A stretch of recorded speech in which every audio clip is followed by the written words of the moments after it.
NCAA tournament expansion won't happen in 2026, but it could arrive in time for Gonzaga's move to the Pac-12 in 2027.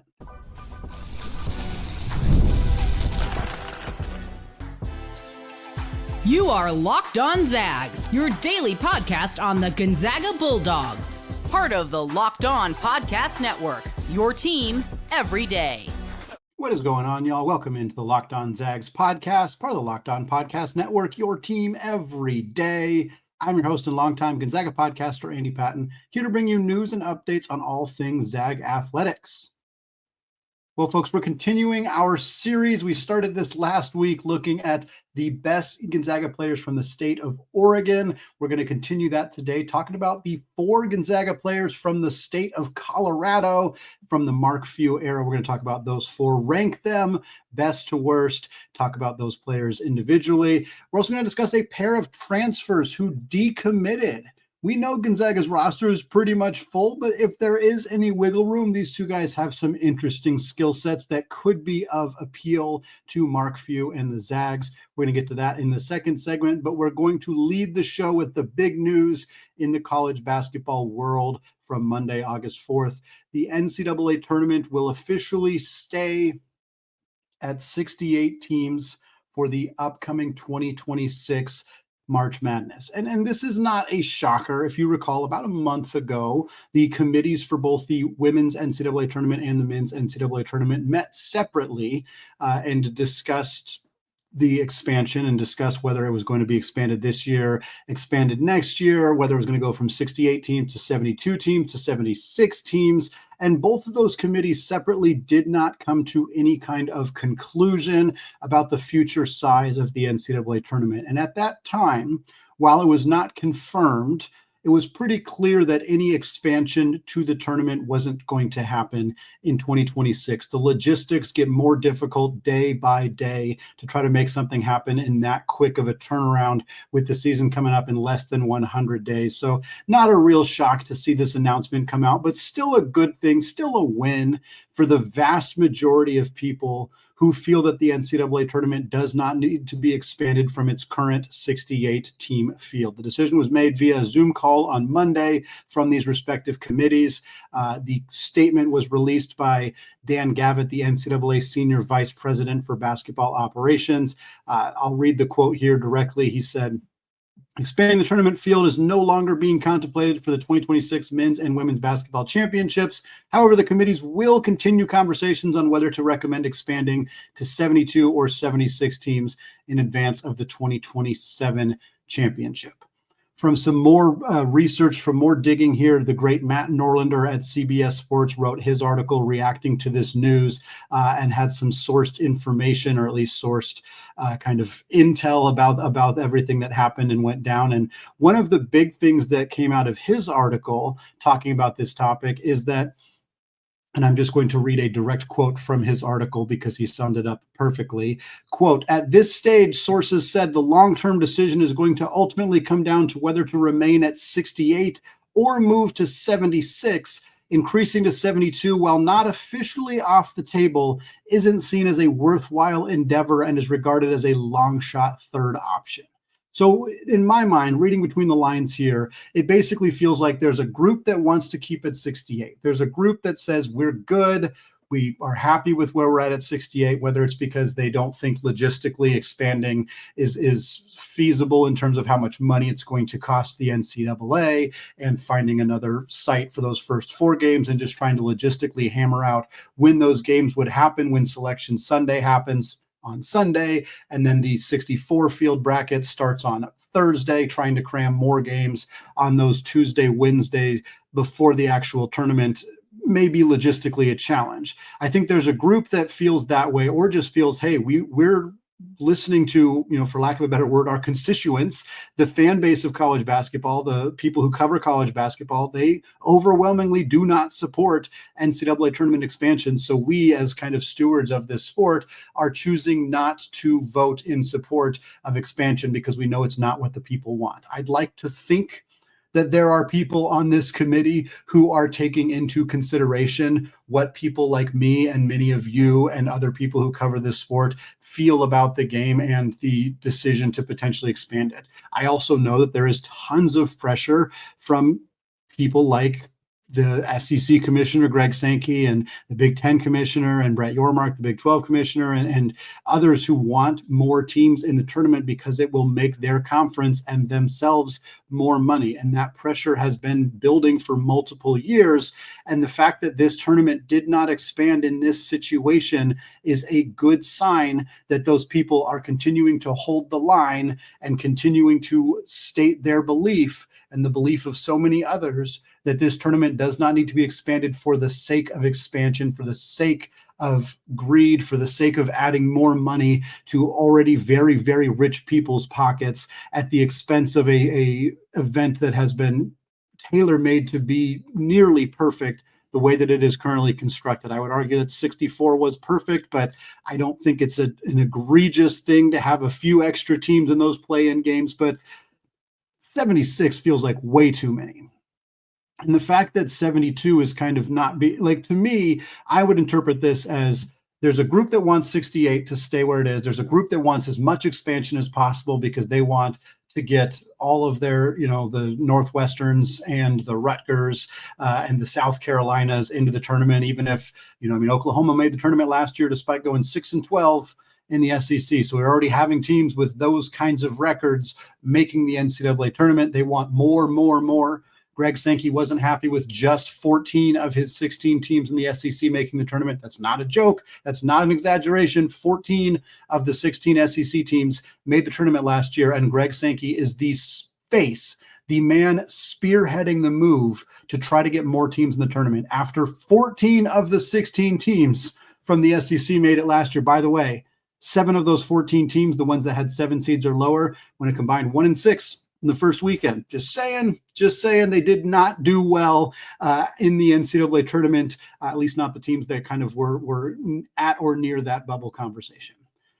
I think it's a good thing that 72 is not being considered because I think it's more likely that 68 will continue to win out. 72 feels like a cop-out of like, we are at a standstill. We can't get the people who are in favor of 68 to budge. They can't get the people in favor of 76 to budge. So fine, we'll just do 72 and then we'll revisit expanding again in a few years. That's what 72 kind of feels like. So I'm kind of glad that per Norlander's reporting, they're kind of just saying, it's either all the way up to 76 or nothing. Because I think that's more likely to keep it at 68/nothing for the short term. But this is, I've maintained steadfast on this show and on Locked On College Basketball that expansion is happening.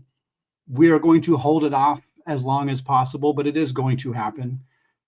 Hopefully this pushes it another couple of years. We'll at least push it 1 year. We'll see if it pushes it more than that. What does it mean for Gonzaga? Well, obviously nothing at the moment because nothing specifically changed. In terms of what future expansion could mean for Gonzaga, while I very obviously have not hidden my opinion about the lack of desire to see more mediocre to actively bad Power 5 teams or Power 4 teams in the NCAA tournament. For Gonzaga, it may not be a terrible thing starting in 2027 when they join the Pac-12. Because do not get it twisted. NCAA tournament expansion is not going to help mid-major programs.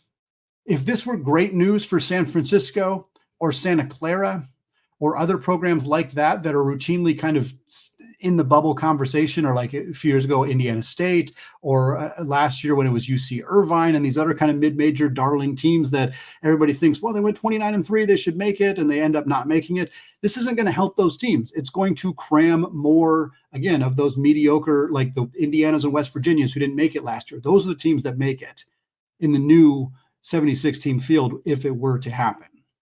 However, I do think it could be good news for Gonzaga in the new Pac-12 because a lot of the teams that have been floating around the bubble the last few years are teams like Utah State and Colorado State and Boise State. It feels like Leon Rice is sitting on the bubble every single year. Last year, San Diego State was a first 4-in team. Like the teams that Gonzaga is going to join up with in the Pac-12 could be teams that benefit. And I say it's not going to help mid-majors. It may help schools like this that have a little bit more brand recognition. And the Pac-12, while the debate about what kind of status they're going to have remains, I think that expansion from 68 to 76 would likely benefit schools like Boise State and Utah State and Colorado State, and in their rougher years, San Diego State.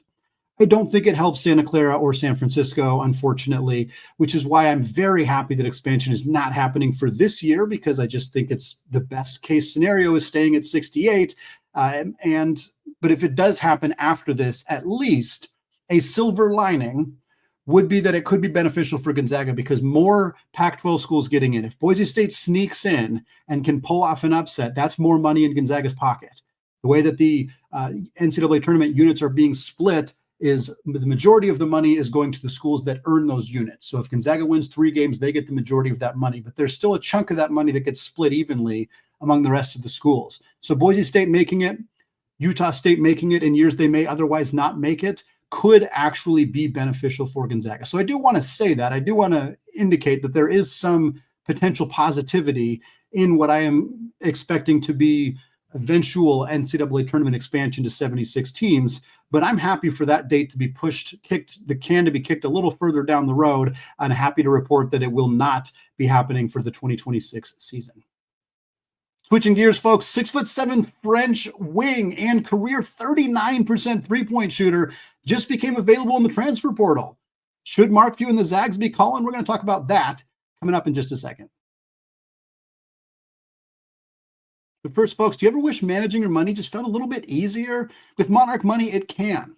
Whether you're growing your savings or planning for a big purchase, Monarch puts you in the driver's seat. It's kind of like having your own personal CFO, giving you full visibility of and control over your finances. And Monarch Money is more than just a generic budgeting app. It is a complete financial command center where you can track all of your accounts, investments, and spending in one place. So in addition to managing your money, you're also helping build wealth. I love having everything in one place. I hate having to go to multiple different apps, use different spreadsheets, carry data over from place to place. It's so nice to have everything in one spot. It makes managing the day-to-day finances just infinitely easier. So take control of your finances, folks, by using Monarch Money. And use code LOCKEDONCollege at monarchmoney.com, and you'll get 50% off for your first year. That's monarchmoney.com, code LOCKEDONCollege for half off your first year. All right, folks, segment 2, still Andy Patton, still Locked On Zags podcast. And for the first time in a while, over 2 months, we're talking about potential transfer portal additions for Mark Few and the Gonzaga Bulldogs. And you may be thinking, what, Andy, what on earth are we doing talking about transfer portal? The portal's been dried up, bone dry for months now. There's no good players still left. Gonzaga's roster feels completely full at this point. But yes, while most of that is true, a pair of players recently decommitted from programs they had previously committed to out of the transfer portal, and both of them have some skill or some reason to be at least on Gonzaga's radar. And yes, while Gonzaga's roster, they can add more players to the roster because the players they are at the 15 is the maximum now in the new house settlement era. But if you have players who are designated student athletes, which would be players like Cade Orness or who else would be? Alonzo Metz, who just joined the team. Actually, I don't think he would be. I think Cade Orness would be. Noah Holland would be. Joaquin Reyes-Moore would be. Those guys can be carried on the roster next year and allow you to exceed 15 players. So Gonzaga can add more to the roster. Let's put it that way. And right now, as I'm recording this, the waiver has yet to be approved for Tyon Grant-Foster. I continue to expect that it will be, but it would be very silly for Gonzaga to not at least be kicking the tires on players who are available who could help this team, either because something goes haywire and Tyon Grant-Foster doesn't get his waiver approved and you need to bring in some talent on the wing, or if something changes with an injury status for one of the players, or just if you feel like, hey, we can afford to bring one more guy in and this player is expressing interest and they have a skill set that is appealing to us. I think that again, Gonzaga's pursuing, or at least connected to, 6'8" wing Ivan Bogdanovic from Croatia. So they are at least kicking the tires on an addition for the upcoming season. So it's not crazy to think that a few transfers that potentially fit the bill could be at least on Gonzaga's radar, on Mark Few's desk of like, maybe we should kick this around. Here are the two players that recently became available. The first one is Paul Djobet. He decommitted from UAB, Alabama, Birmingham. Djobet is a 6'7" junior from Lille, France. So he is a Frenchman who spent the first 2 seasons of his college career playing for Jim Larrañaga at Miami. Didn't play much as a freshman, just 2.5 points in 10.2 minutes per game. He did shoot 41% from 3. Granted, that was 7 of 17, but still showcased the ability to knock down those 3-point shots. Playing time increased pretty significantly as a sophomore, went from 10 minutes per game to about 16 minutes per game as a sophomore this past season, where Djobet averaged 5.5 points, 2.5 rebounds, and 1 assist per game. He similarly shot very well from 3, 38.2%. And while the volume was twice as big, he went from shooting 17 threes to shooting 34 threes. Still only took 34 threes. 13 of 34 is great, but it is still a very small sample size. And he was not much of a part of the rotation early in the season for Miami, but then Miami coach Jim Larrañaga retired suddenly on December 26th. And from that point forward, Djobet actually got much more run under the interim coaching staff for Miami. He ended up starting in January for the rest of the year, the final 16 games, he played about 20 minutes a game, averaged 7 points, 2.5 boards, shot 44% from 3. And like we said, Djobet committed to UAB in the transfer portal initially. He was on Syracuse's radar. A couple other schools in the ACC were taking a close look at him as well. Ends up committing to UAB, but then a few days ago, UAB landed a transfer from UMass, Daniel Rivera, very good player who averaged about 12 points per game for the Minutemen. And shortly after that, Djobet decommits. So I think he felt like his role was maybe infringed upon a little bit by UAB's newest addition. So he said, I'm going to make myself available for somebody else to look at in the portal. A guy who's, again, 6'7" wing, made 40% of his career threes up to this point, has 2 years of eligibility. It's hard to not at least think, well, that could work. Gonzaga's pretty deep at the wing, assuming Grant Foster gets his waiver approved, but 3-point shooting is an area of need for the Zags. And again, Steele Venters, by all accounts, is healthy and is continuing to get back into full game shape. But if there is some concern there, somebody like Djobet could be a good late addition if you wanted to go to a school without a promise of very much playing time, which obviously is probably not his goal at this point, but certainly at least worth kicking the tires on for Gonzaga. The other player here is Ahamad Bynum. Bynum decommitted from Southern Illinois. He is a 6'3" guard from Chicago. Gonzaga's had plenty of talent from that Chicago area, including current junior Braden Huff, as well as current assistant coach Zach Norvell. Bynum was a top 100 recruit coming out of high school. He started his career at DePaul, staying in the Chicago area. Played just 11 games at DePaul as a freshman in the 22-23 season, averaged 3.8 points in about 13 minutes per game, shot a fair amount of threes, took 29 threes in just 11 games. He only made 6 of them as a freshman, about 21%. And then after that year at DePaul, he decided to leave the D1 ranks and went to go play at a junior college, Trinity Valley Community College specifically, where he was an absolute monster. 18 points, 4.5 boards, 2 assists per game, scored 20 or more points in basically every one of their NCAA tournament games. Again, was one of the most prolific players at the junior college level. Came back to D1 hoops last year to play at UTEP. At UTEP last year, Bynum averaged just over 10 points, about 2 rebounds in 29 games and about 20 minutes per game. But what was the key for Bynum last year is that he shot the absolute crap out of the basketball. In his second D1 season, he shot 44.4% from 3, and that was on 5 attempts per game.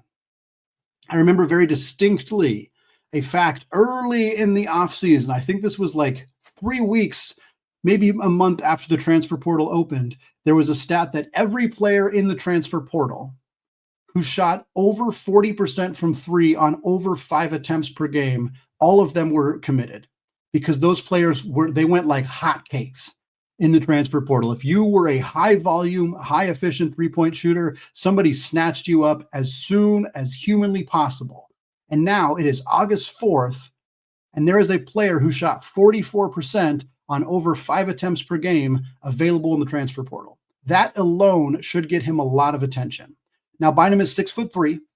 His career assist numbers, less than 1 assist per game. He is, think like the most extreme version of like a Nolan Hickman or like an Adam Miller. He is 6'3", but he does not play the point guard position. He is a pure knockdown three-point shooter. He does not do anything else. He's not a great defender. He's not a passer. He's not a slasher. His efficiency at the free throw line was good, but it was on a very low volume again, similar to Hickman. But there is one thing that he does really, really well.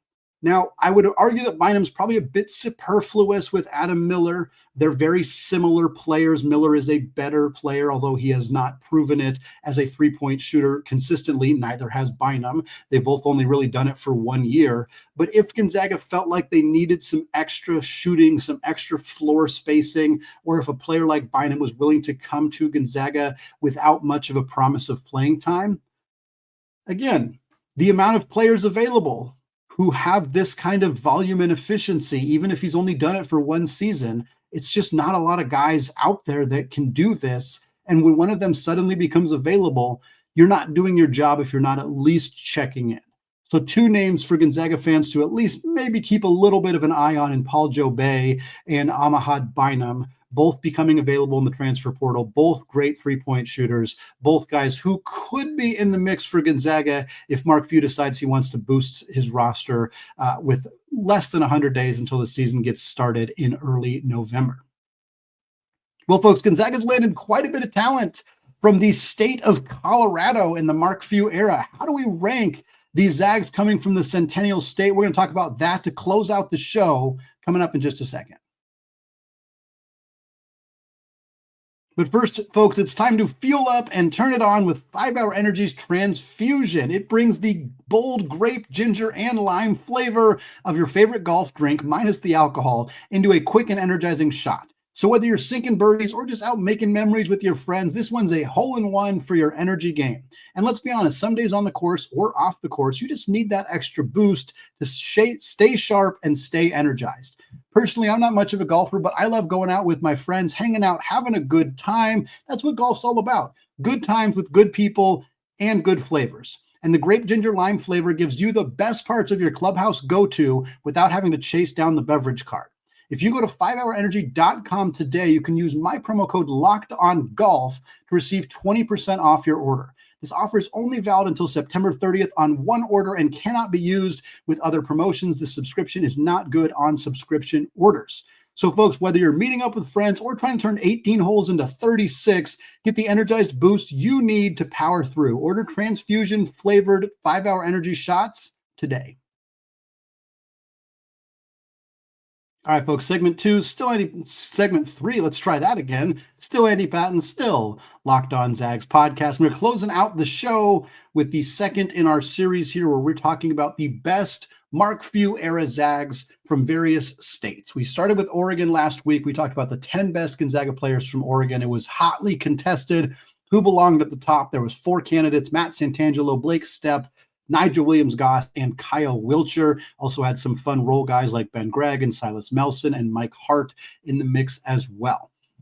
Today we're doing a different state. We're going to Colorado. There's only 4 players to talk about here, so that's why it's only 1 segment as opposed to 2 for the state of Oregon, but some really fun names here. Of these 4 players, 3 of them were high-level starters. In fact, 3 of them were all WCC at some point during their time in Spokane at Gonzaga. The other one is somebody who's been involved with this program for a very long time. So it's a fun list. 4 great players, not a state that has a ton of basketball history. Like Colorado is not like routinely churning out high-level players the way that like California or Texas or even Washington, which has a rich history of high school basketball success. Colorado really doesn't. So for Gonzaga, you'd expect that they do the majority of their recruiting, of course, in Washington and Oregon and California. So when they do venture out, you're expecting they're going out and getting high-level players, and that's the case here. I had a hard time figuring out how to rank these top 3 players here. This is the order I went with. Let me know in the comments. Let me know on YouTube what you think if you disagree with the order here. At number 1, we're going with the second oldest player on this list, Matt Bolden from Highlands Ranch, Colorado. Bolden spent 4 years at Gonzaga from 2007 to 2010. He played 133 games in a Gonzaga uniform, about 32 minutes a night. All told in his 4-year career, averaged about 13 points, 4 boards, and 3.5 assists per game.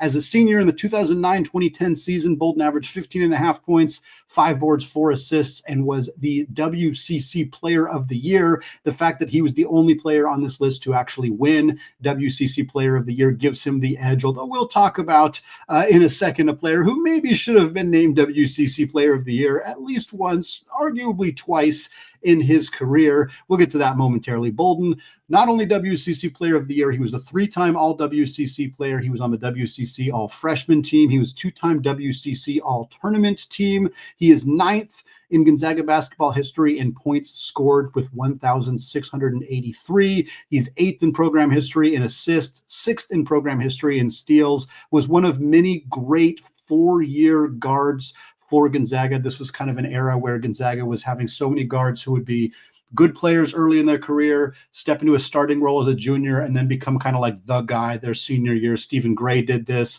Many others kind of come to mind, like Rivio and a few others that kind of followed somewhat similar trajectory, not exactly the same, but similar-ish trajectories. And Bolden is kind of one of the more notable names in that place. He was a very well-known figure around college basketball and at Gonzaga during his time in Spokane. Number 2, who he just edged out for the top spot, and this may change a year from now, is Graham Ike. Graham Ike from Overland High School in Aurora, Colorado, has, of course, spent the last 2 years at Gonzaga and will be here for a 3rd year this upcoming season. He's played 70 games at Gonzaga, 23.5 minutes per game, averaged about 17 points, a little over 7 boards so far in his career. He has twice been on the All-WCC first team, but as we mentioned, both times lost out to Augustus Marcelonis for the WCC Player of the Year, somewhat controversially.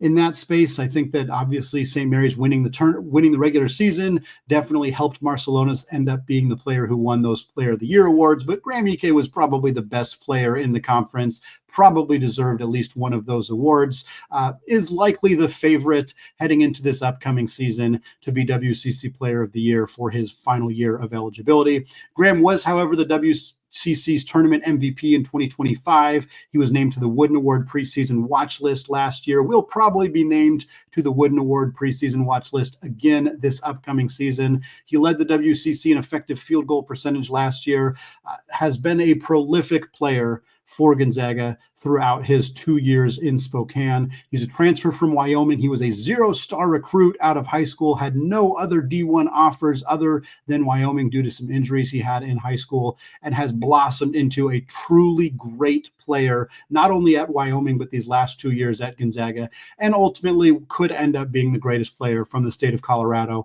when all is said and done. Bolden number 1, Ike number 2. This means I was surprised myself that this ended up happening, but that means that Josh Perkins, who is the highest, most decorated recruit out of the state of Colorado in Gonzaga history, actually comes in number 3. Josh Perkins from Huntington Prep in Park Hill, Colorado, same place as NBA Hall of Famer Chauncey Billups. Perkins spent 5 years at Gonzaga from 2014 to 2019, appeared in 153 games in a Gonzaga uniform, averaged 10.5 points, 5 assists, a little under 3 rebounds per game. He was twice named to the All-WCC first team. He was also on the WCC All-Freshman team. He is Gonzaga's all-time assist leader.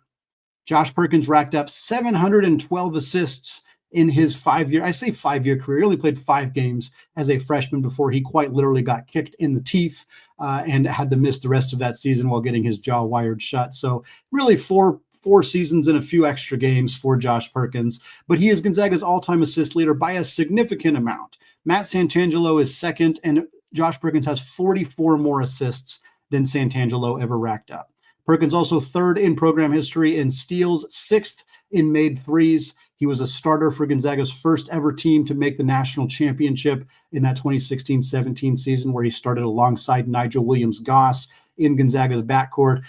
Perkins was unquestionably polarizing figure in Gonzaga basketball history. He caught a lot of blame, a lot of flack from fans. He was a bit more turnover prone than Gonzaga's other guards, and a bit flashier in the way that he played. And I think that kind of drew some ire from fans in ways that I don't think were necessarily deserving for Josh Perkins. He was a prolific player. He was a very, very good player. I think there's an argument not only for him at second, but there's an argument for him at first. I mean, I think his averages are a little lower than both Graham and Bolden's numbers, but he's the all-time assist leader, and his numbers are good because he played more games. He played 20 more games than Bolden. He's played twice as many games as Graham Ike, so it's a little unfair to compare them in that way. But gosh, it's it feels wrong to have Josh at third on this list. But again, that's a testament to the greatness of these three players in particular, and how impactful they were at their time at Gonzaga. And for Graham's case,